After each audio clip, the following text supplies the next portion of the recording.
Welcome to the Southern Report. Once again, thank you for giving me the privilege of your time and listening skills.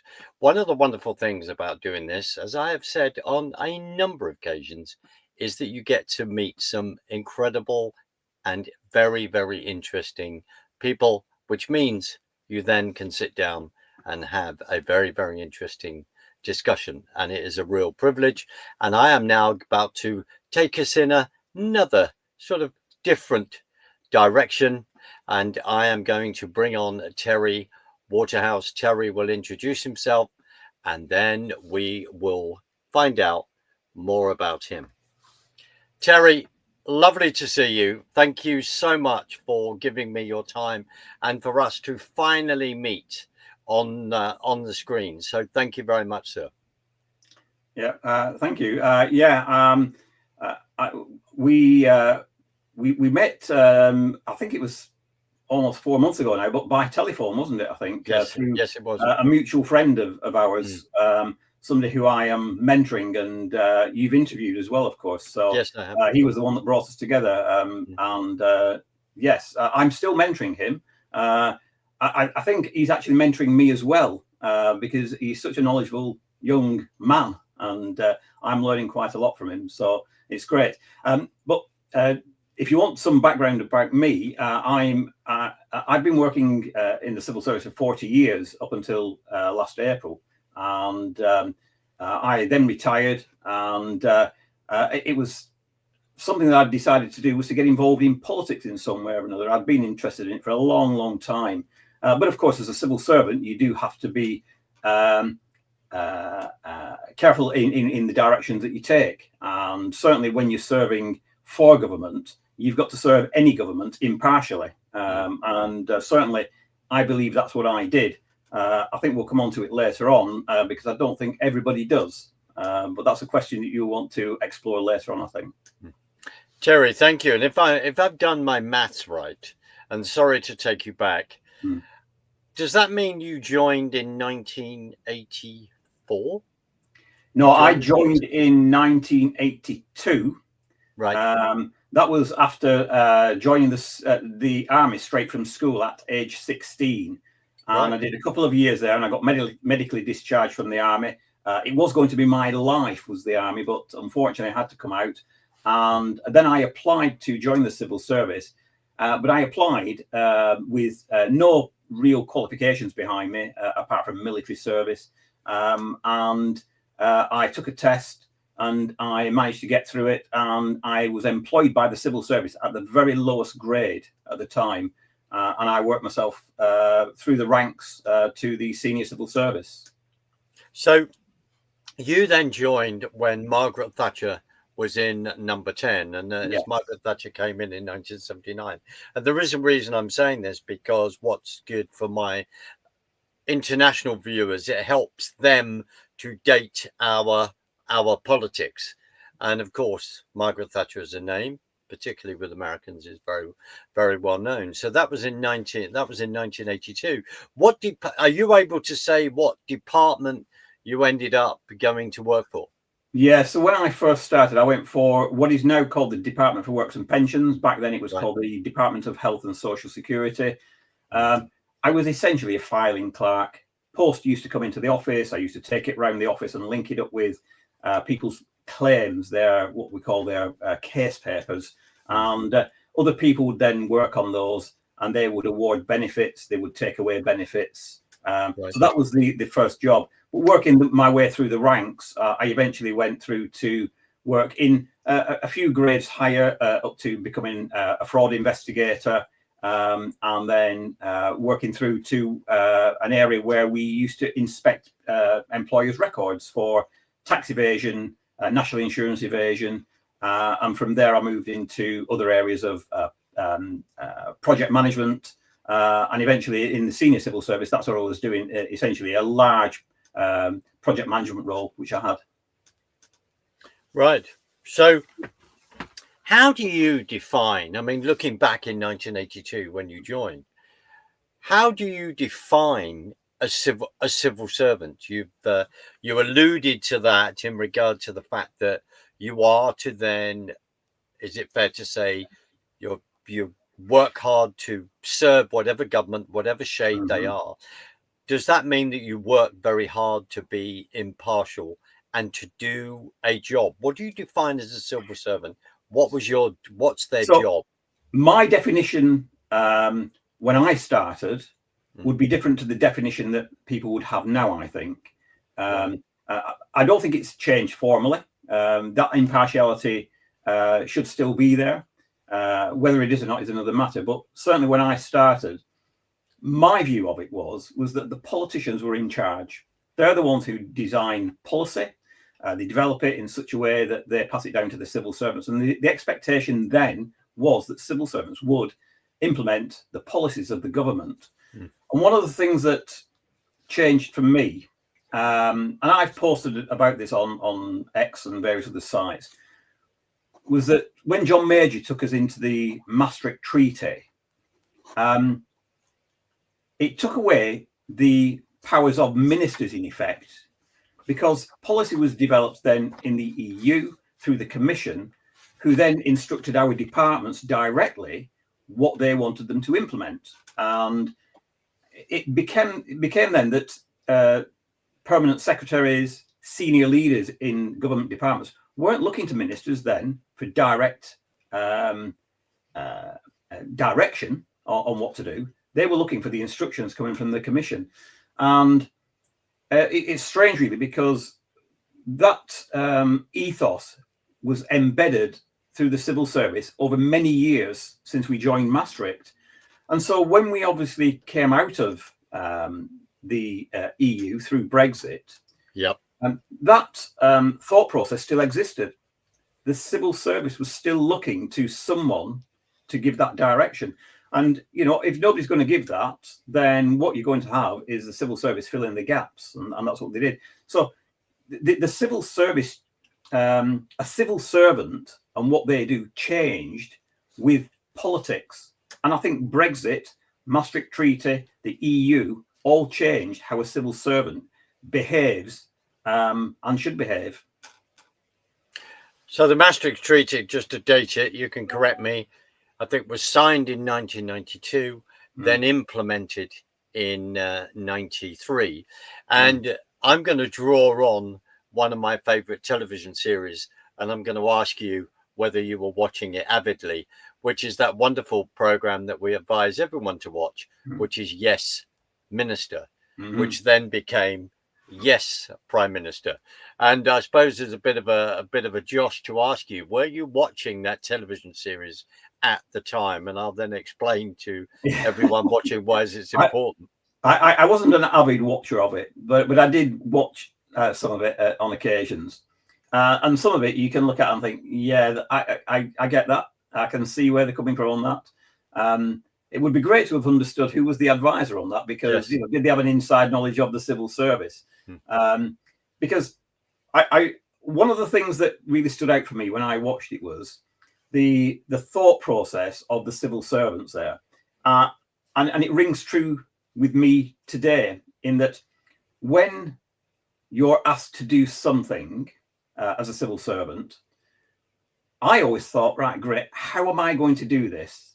Because serving impartially, I'm thinking that's what the minister wants us to do. I'm going to find a way of doing it. But probably 90% of civil servants, actually, their thought process is different than mine, because their first instinct is to think, okay, what's going to stop us doing this? Why can't we do this? And I'm going to point out to the minister all these various things as to why we can't do this, rather than actually thinking, okay, I've found these blockers, let me find a way around it, and then I'll go back to the minister or to the permanent secretary or to your line manager. And it's a process that's ingrained in the civil service now. And Yes, Minister actually reflects some of that as well. Yes, and I put my hand up as a Brexiteer and doing whatever part I could at the time. But having had the privilege to film Richard North and Christopher Booker, they referred to, and they wrote the history of Europe and the Great Deception. And Christopher Booker referred to that in this particular interview with Richard, of course, they both referred, which is the amount of paperwork that started to come down the line. You've just talked about it in regard to Maastricht, and then suddenly the buttons pushed in 93, and there's all this paperwork coming down. And when we think of that television series, Yes Minister or Yes Prime Minister, and we've seen that I'm just trying to think if it's Appleby, you've just got the civil servant trying to persuade the minister, no, we can't do this, or we can't do that. Would it be fair, you've alluded to this, would it be fair to say that at that time, up until, and I wonder if you could explain this, which is the Member of Parliament's charter in regard to their behaviour, which I think Tony Blair brought in, and I don't think I may have talked about it, mentioned the correct thing there, but the heading for it, which was a code, that's it, a minister's code, the actual code of conduct, because that seemed to be the next step from Maastricht in regard to this control, and maybe, in your opinion, not wanting to put words in your mouth, changing the culture. Your thoughts, Terry? Yeah, I mean, the civil service has always had a code of conduct. And certainly through my lifetime of the civil service, I don't think it's changed very much. It may well have been tweaked here and there, but the code of conduct that we had in 1982 when I started is the same one that we've got now. And it does centre around impartiality, but it's also about behaviours. Now, of course, the world has become a bit more woke, and I suspect that what's being added onto that is all sorts of DEI stuff. But the general principles of being a civil servant are the same. It's about impartiality, confidentiality. All that still applies, but how it's applied is now different than it was 40 years ago, because back then impartiality was the government comes in, you serve that government, and you do as that government requests. Now it seems to have swung a little bit the other way, in that, and Maastricht did affect this, is that, and the EU, it's gone to the point whereby, yes, we're serving impartially, but we're going to tell them why we can't do things. And what you then get is these battles. The Tories have had it for years, because over many years, the civil service did start to lean left. And, I've got massive examples of this, when I was in there, and I was like a fish out of water. But one of the things that happens is that they find ways not to do things, and ministers will then find it difficult to break that down. You can think about all these Tories who went in there as ministers and said, ask ministers to do ask permanent secretaries to do things, ask departments to do things, and somebody went to the newspaper and said, oh, well, he's thrown an apple at me or something, or he's thrown tomatoes at me, or you see Suella Braverman getting sacked, or various people getting sacked by the Prime Minister. And it can be sorted out. What it needs is somebody who is tough enough to stand up to them. Back your ministers. Prime ministers have been weak. If you've got a minister that's up against it and trying to sort out their department and their permanent secretary and their senior civil servants, back your minister, because that's the only way they're going to take control back. And will it happen? It may well do. I just wish we had a system like the USA, where you can have a president who goes in. If we had a prime minister going in, who can actually give executive orders on day one to start the ball rolling. I'd also like to see a system whereby the top level of the civil service, the permanent secretaries and the second permanent secretaries, are actually appointed by the incoming government. Now, it may well be that they keep the job, but a hell of a lot of them probably wouldn't. And I'd like to see that coming in. And that is the only way, the only quick way, should I say, of sorting out the civil service, to the extent that it will get it will get back to becoming what it should be. And you might think that, well, it's not going to be impartial if they're going to be appointed by the incoming government. I don't think that's true, because what we've got is people that can be removed, who may well have worked their way up from the bottom, who are what I would call on the left. Because the civil service over many, many years has basically recruited people from a certain part of society through fast streaming people from university who may well have been indoctrinated with a left-wing view. They join the civil service, and the recruitment process through the civil service, the fast stream process, actually makes sure that they get the right people. The right people come in, they're fast streamed up through the ranks to the top. And what you then get is a certain civil service that basically looks like the education system in a similar way. You get the same people that are in the education system running that, they're now running the civil service. And what you're not getting at that senior level is people like me, who came from a very working class background, who worked their way up through the ranks. Luckily, I managed to get there. But I'm one of very, very few who will get there to that level, because most people are coming from middle to upper class backgrounds with a liberal view right to the very top. They're parachuted in there. And we have a long way to go to sort it out. But it's going to take somebody very brave, very principled to get in there and do it. Well, I think you've said a load of really important things there, and the key word at the end is principle, because I think many of us are actually questioning the people that are actually in Westminster, and actually asking ourselves, what principles do a number of these people act who are supposed to be our representatives? What principles do they actually have, and how far do we have to go back to think of anyone on all sides of the house, and we could name them, that do have the principles, but we are questioning that now. There doesn't seem to be the depth there. Terry, when I use the term the blob, which has been used to criticize the civil service or describe it, some people say criticize, other people say describe it. What do they mean by that term? Yeah, so I think of it as a bit of like a chumocracy of people from a similar background. Wow. I think it's worth pointing out that the blob didn't come together in a planned way. It's never been planned as any of this. You know, all this, the way the country's gone to the left, the way the civil service has gone, it's never been somebody's big plan to do this. The blob just came about from lots of different people coming together eventually and becoming the blob. It's taken many decades, probably from as far back as Tony Blair, maybe even further back than that. Once Margaret Thatcher lost power, I think that's when it started. She went and the blob started to evolve. Certain types of people got involved in certain positions through the civil service, through politics, being elected, being chosen for a seat. And all this came together to create what we know as the blob now. And it involves people in the media, it involves people in politics, in the civil service, in education. All these different areas have now got people who belong to that blob because they've all got that same thought process. And they all think that they're right. And they think everybody else is wrong.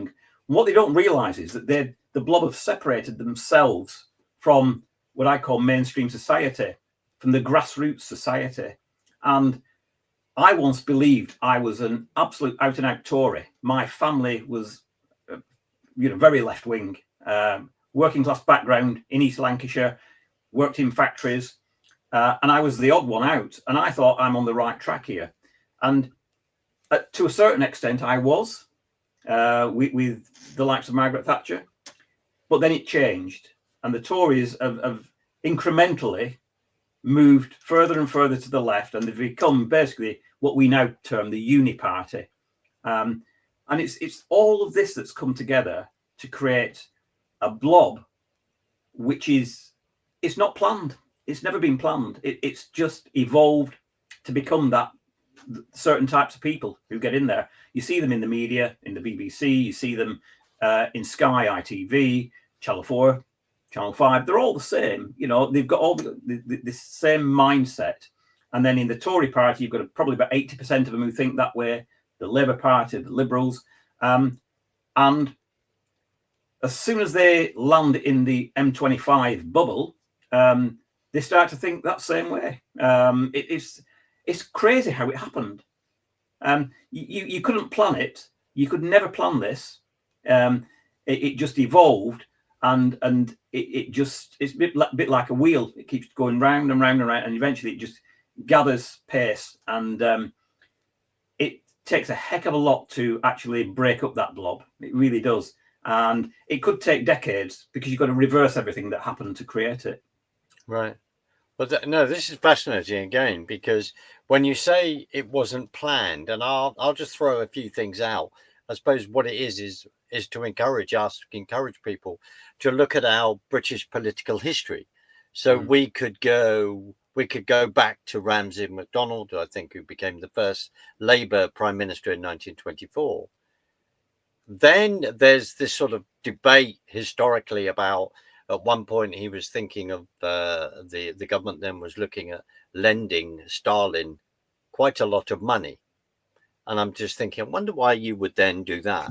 Then we look at because they were a socialist government, but why? And of course, Stalin then at that point is bang in the middle of all the gulags and everything else that's going on. I'm not dismissing that. Some of them I'm deeply interested in, because it's very relevant to various things that are going on. Now you then go to after the Second World War. You look at the Attlee government. We think of communism. We think of the Fabian Society. We think of who is influencing people. And I hear what you say. And then in 1973, we then have a conservative wet Ted Heath take us in finally into then the common market after us being turned down in 1961 and 1967. We're reflecting on that. Where are these tentacles beginning to grow? Now, you have been civil servant, joined in 1982. As you were going up the ladder, you were then managing people? Were you managing new recruits to the civil servant? So what were those recruits like then to the recruits in regard to their thinking who were with you as you were going into retirement mode? Yeah. The recruits that were coming in behind me, the ones that I managed and recruited myself, were very much like me. And over time, it was the policies of the civil service that the civil service developed themselves. This wasn't under instruction from a government. It was the civil service themselves that changed the policies and said, okay, well, we need to bring people in who are graduates. So let's make sure that, we recruit more graduates. I never, in the past 10 years, interviewed anybody who wasn't a graduate. There's no entrance process for somebody who wasn't a graduate unless they went through an apprenticeship. But to get an apprenticeship in the civil service was difficult. Over the past 10 years, I had 3 apprentices. That was it. 3 apprentices in some of my teams. And yet I had many graduates who were on the fast stream program. They were allocated to me. I kept them for 12 months. Then they went off to another department or another team.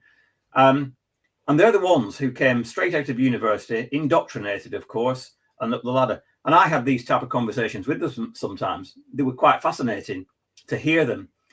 But there was no budging them from their thought process. They were absolutely indoctrinated in many instances. Could you describe the indoctrination? What do you mean in these thought process? In indoctrination, it was about the liberal thinking, quite often about anti-right wing, anti-populist. It was all very liberal, all very pro-immigration, all very getting to the point of making sure that we have to look after everybody. We have a role in the world to look after everybody.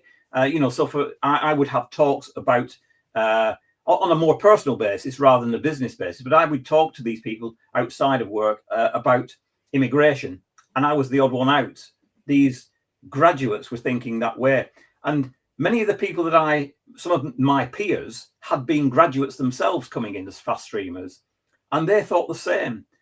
And up until we stopped recruiting people directly from school, from education, up until then, we had what I would call normal people coming in, a balance of people coming in. Yes, you will always get people who from the left, from the right. But once the civil service changed its recruitment process, we invariably got everybody who'd been through the university system. And the university system is actually, in my view, coaching students to be left-wing. That's what the campuses are all about. And there are a few of them who may well resist that. They think it's bonkers, some of the things that's being done at university. My two girls, for instance, I do know my camera's gone off, has it? Yeah, don't worry. You just keep going. Yeah. Keep going. My two girls, for instance, they're the ones that resisted that. And they are very level-headed. And they see both sides of the story, and they're able to make a judgment call themselves. But there's so many who are recruited nowadays that are just not in that space, and they come in with a fixed view, and there's no budging them from that. I hear, Terry. I just wondered if you're able to sort your camera out. If you can't, don't worry. Don't worry. Let me just click on that. Wait a minute. Right, I think what's happened is. Don't worry, I'm just gonna get Terry back. Yeah, okay. We're here. So we have resumed, we have come back. Brilliant. Yeah. So Terry, so your two daughters are you're just describing quite level-headed, headed. They managed to resist that. Why? It's very interesting. Why did they manage to resist that? Is that because of parenting here? Yeah, it's parenting. And I know that's not easy. I do get it. That's some parents may well be much like me, but the children go off to university and fall into that space whereby they pick up on what's going on in university.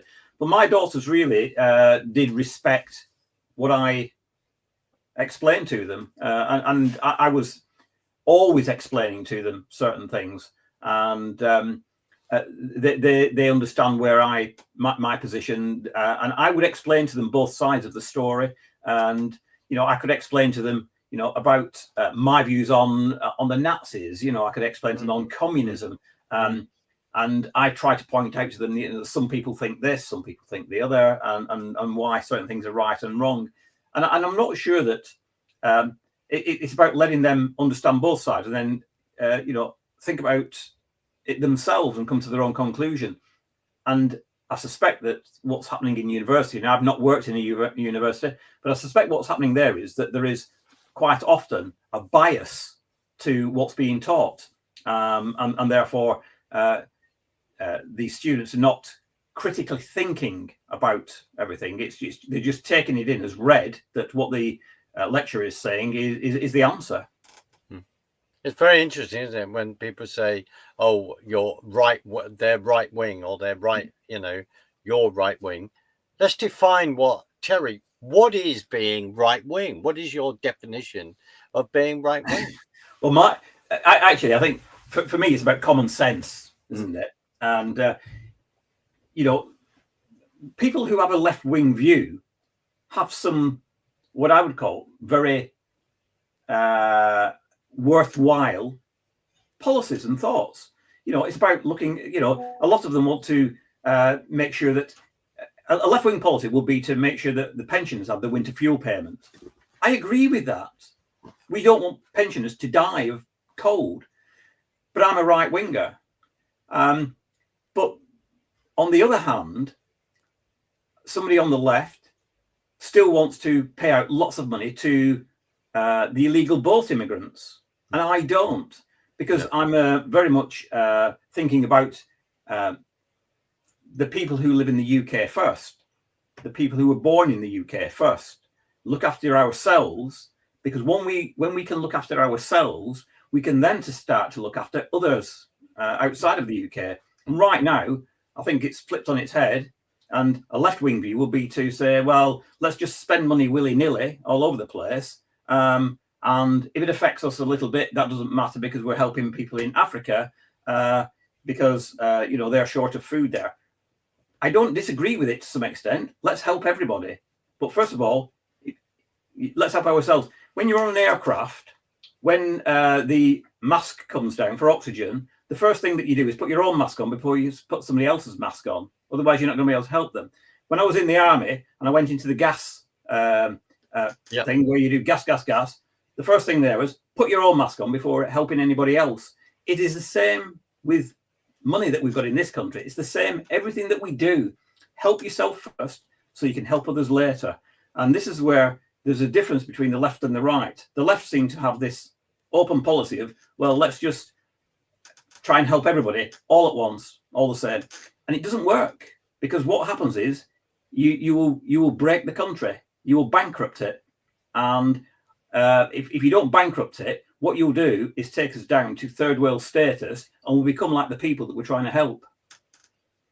Whereas to me, and we look at America in regard to these two people that believed in this, which is called a Cloward and Piven, in the strategy, which basically is, looking at what's going on now, we will be bankrupted. To me, it seems though we're just going to deliberately drive this train into a wall. Mm-hmm. I've also find it fascinating, and going back to what you were saying earlier, when we look at the Tories, who would then end up saying this is socialism light or medium, and who is then a true conservative or a true right winger? My own understanding, my politics are right wing, is turning around and saying, well, I want small government, I want low taxes, I want to be able to keep what I earn, but I also want the opportunity to be self-employed, run my own businesses, and be my own person, and follow those dreams. Then if we're then looking at a state mindset, that everything is then centralized, that's why I mentioned Stalin earlier, and then you bring up the Nazis. That's always very interesting, because National Socialist Workers' Party, it's in the socialism is actually in the name. Yeah. So suddenly I would have thought that at work you've had some very sort of maybe interesting conversations where you find yourself educating people about history and what really happened. Were you put in that kind of situation? Yeah, I mean, in a more private capacity with people from work, when we're taking a break during meetings or whatever, or we've gone to a conference, or we'd gone out in the evening sometimes when we've been away, and you'd have these private conversations sometimes, and you get to the point sometimes where somebody say, well, somebody might say, well, them right wingers, they're just Nazis, and you have to point out to them, look, and I still see it on Twitter now sometimes. But you have to point out to them that, National Socialism, they were socialists.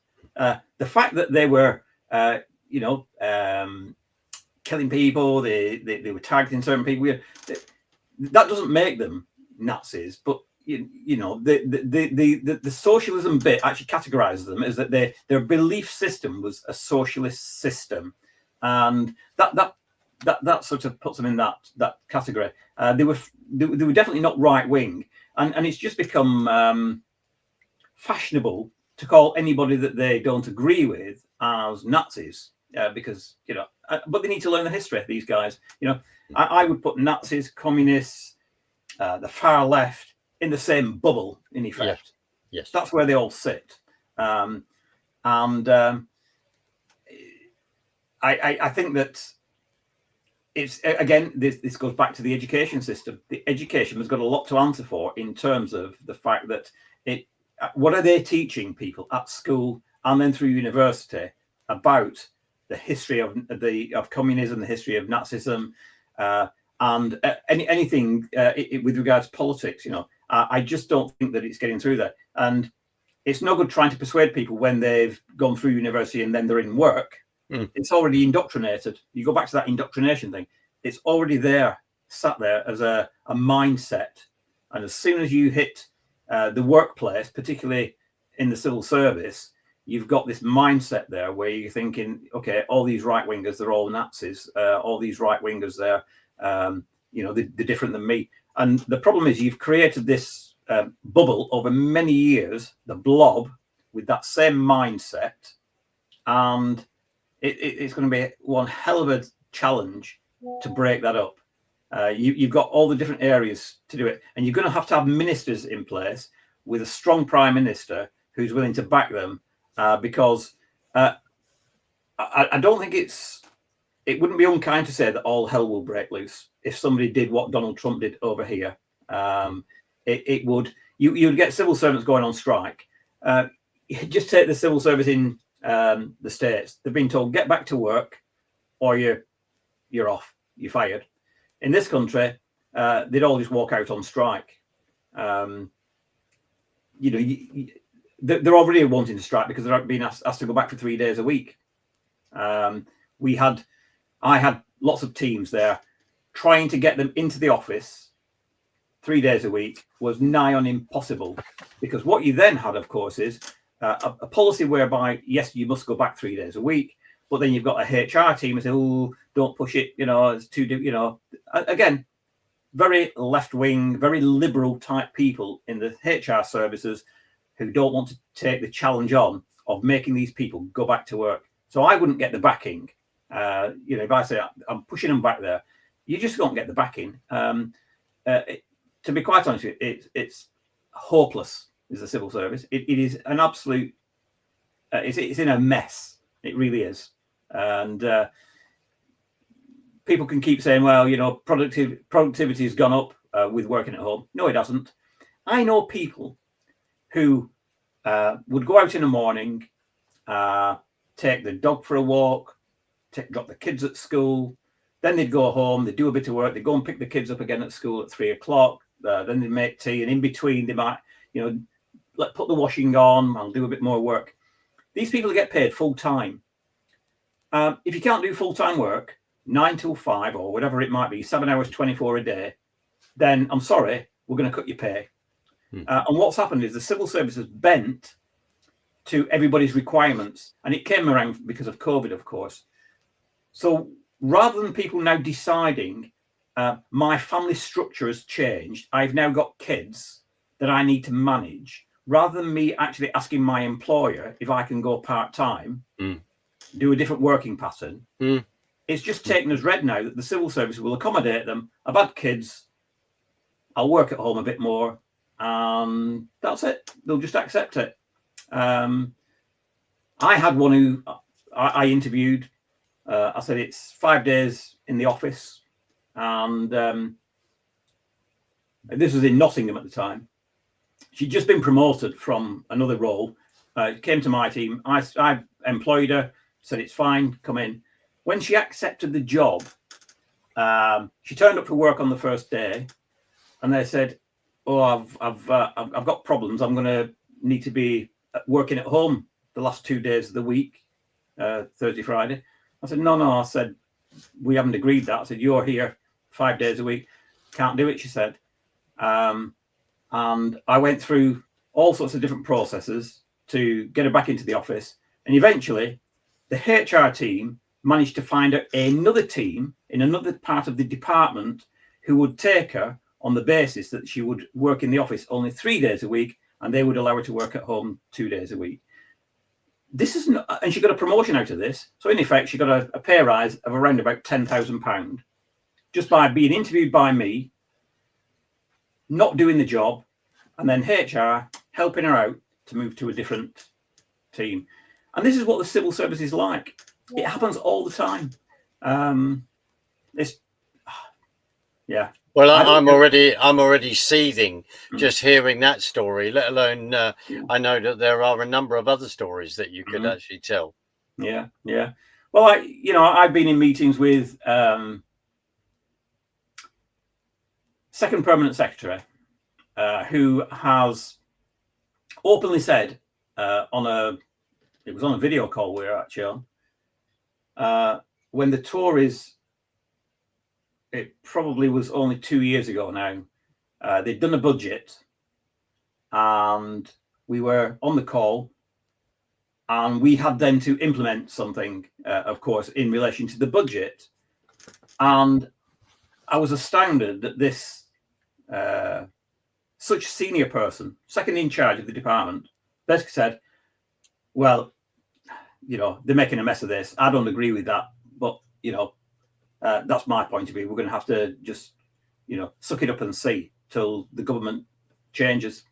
And that was it. And when he may well feel that in his mind, but that is not serving impartially, because what he's done is actually spread that word across the whole leadership team there. And he may well have people saying, yeah, great, I'm with you on that one. Nobody mentioned anything. Nobody said anything. But what it does do, it actually tells people out there he's on our side here. If we're thinking that, at least we've got him on our side. And I'm the one that, maybe I should have spoke up and said, look, that's not on. But I didn't. And that's what's wrong, because maybe I should have done, because I was in a position to. I was coming towards retirement, early retirement. But it's very, very difficult for somebody who's in the mid-career or early career to come up and say something like that to anybody like that.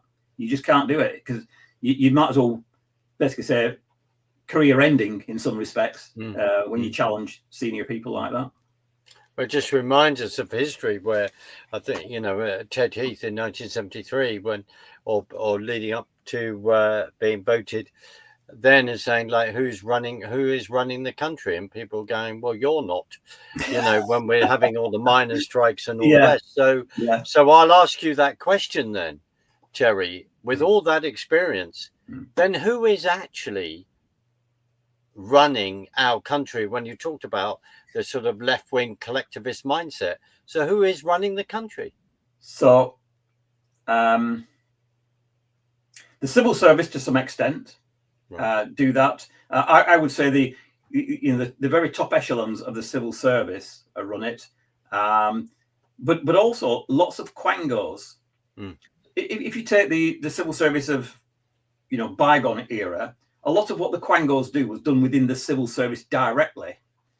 So you'd have the permanent secretary who would have been responsible for lots of different elements, but some of those elements now are being farmed out to Quangos, who've now got more chief executives. And they tend to be less directly answerable to ministers. So we've got 423 Quangos. 423. That is 423 extra chief execs or organisations who should fall under the umbrella of a department. Now, it may well be that there are some minor few that you can think, well, they've got such expertise in those areas that need to belong to it. But you take something like the OBR. Yep. Why do we need an OBR separate to the Treasury? We don't. Those people in the OBR, they say, oh, well, it's independent. No, it's not independent. The fact is that they work together. You mean just so people know, who live outside the country, the Office of for Budget Responsibility. Yeah. Could you describe quickly what the OBR's role is, what they do? So the OBR act as an independent eyes over the budget proposals of the Chancellor of the Exchequer.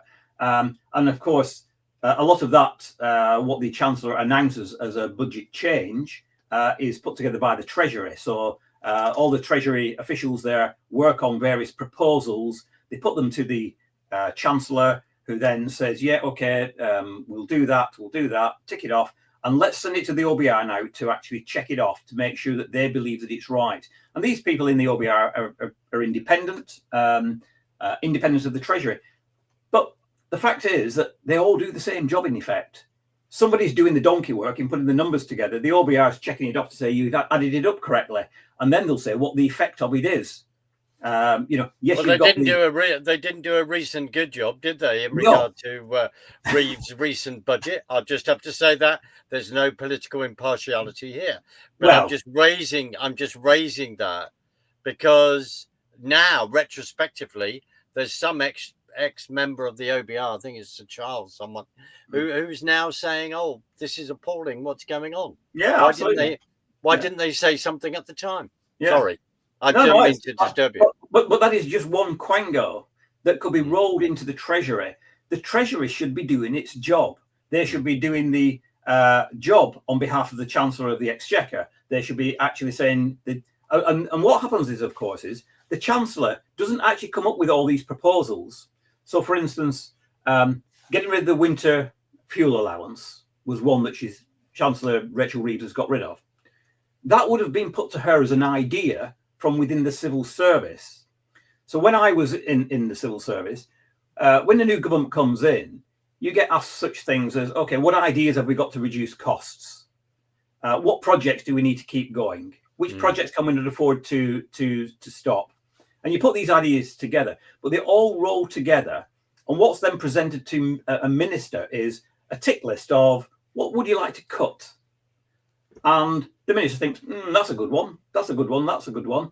What they don't have is the full analysis behind it. And the Treasury puts some sort of weird and wonderful analysis together. You're going to save £17 million on this, you know. What they don't do, of course, is say, well, you're going to save £17 million on this, but what is your Prime Minister going to do? Is he going to give that £17 million away to somebody else? Which is what happens, of course. You're not talking about the Chagos Islands. Yeah, well, I am. Yes. Terry. Yeah. 17 billion. Sorry. Yeah. But you know, none of this is added up. There's no big jigsaw puzzle put together.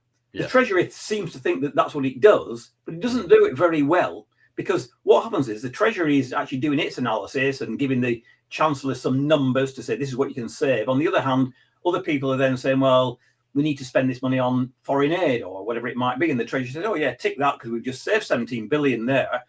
Tick that box there. We can give it to somebody else. In reality, they save nothing.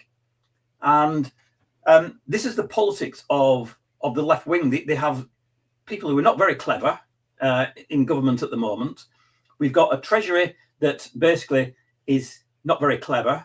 And we've got the OBR that really is just a tick box exercise to say whether the Treasury has done a good job or not of coming together with its analysis. And so far as I remember, the OBR has never got anything right since it was set up by, I think, Tony Blair, was it? It was George Osborne, I believe. Was it? Right. So it's never got any forecast right. Every department's the same. You know, we can talk about HMRC, the Treasury, DWP. They all work on the same basis, that they're the ones who come up with the ideas.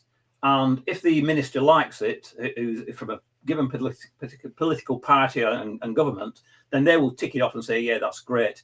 But they're not very good at it. And it's the Quangos that get in the way sometimes.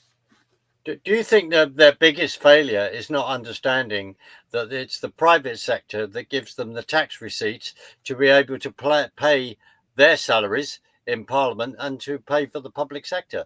Do you think they've actually lost complete sight of that? I mean, I have a real soft spot for small business, and it is those who actually keep the country ticking over. We can talk about all the globalists, but the globalists, the corporate, should I say, who are also I call globalists, they're the ones who actually can move their business around different countries to make sure that they maximize their or minimize their tax, of course. But small business is the ones that actually make this country work.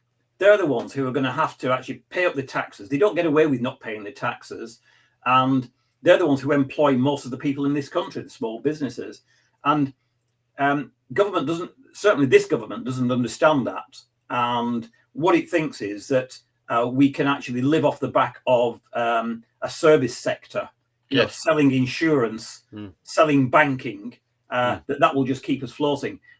And we can employ more people in the civil service and in the Quangos to deliver what I would call their social experiment, their social services, everything that has got to be delivered by government. And my view is, like you, small government, and allow the private sector to deliver on behalf of a smaller government. You know, and that actually generates more jobs, it generates more taxes, and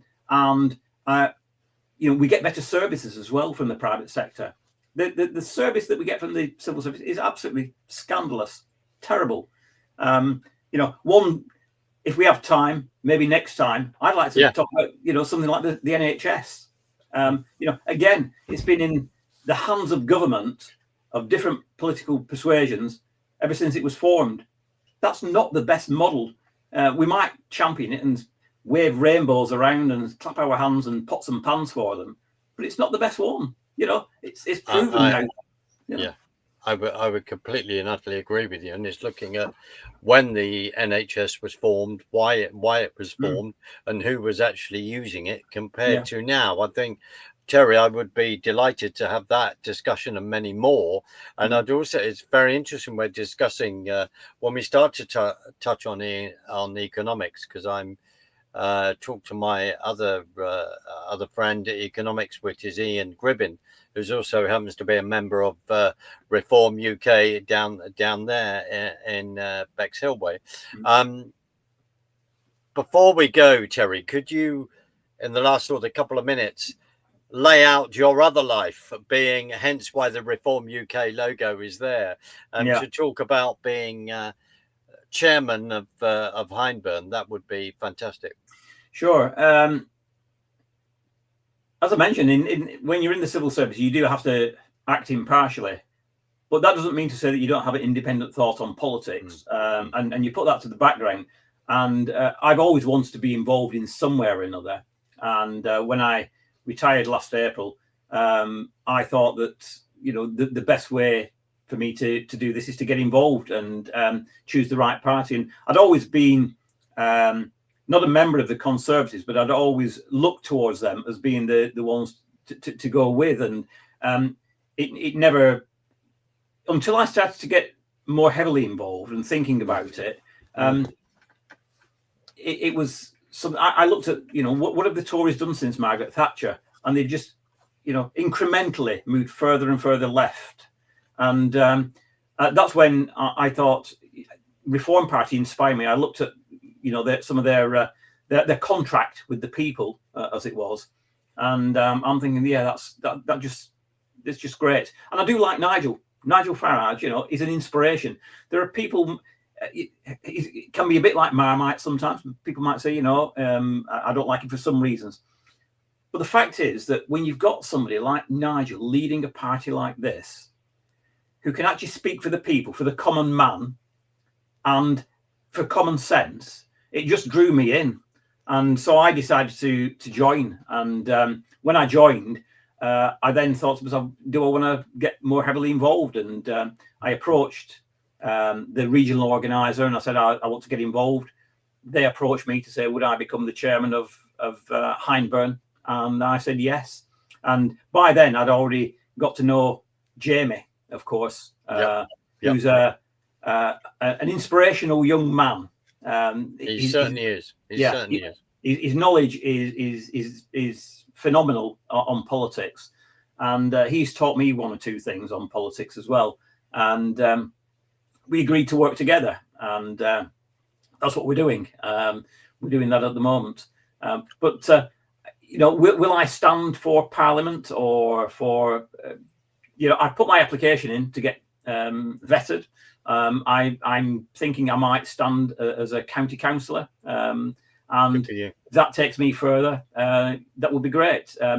It depends. It really does. But it's not beyond the realms of possibility that I would want to stand for Parliament even. Yeah. Brilliant. Well, Terry, brilliant. No power to your elbow. And also in the final sort of minute, I give a tribute to Jamie and also to yourself, because Jamie is a lot younger than us, but what's fantastic is seeing this barrier across the ages being broken down. And it's great to hear you say, well, I've learned something of someone who's a lot younger than me, and then they're learning something of me. And I think that is really, really important, because for our society, we've sort of lost that a little bit, to say the least, which is this crossing of knowledge through the different age groups. And I've been particularly impressed by Jamie, as in other younger reform candidates last year in the election that I interviewed and met.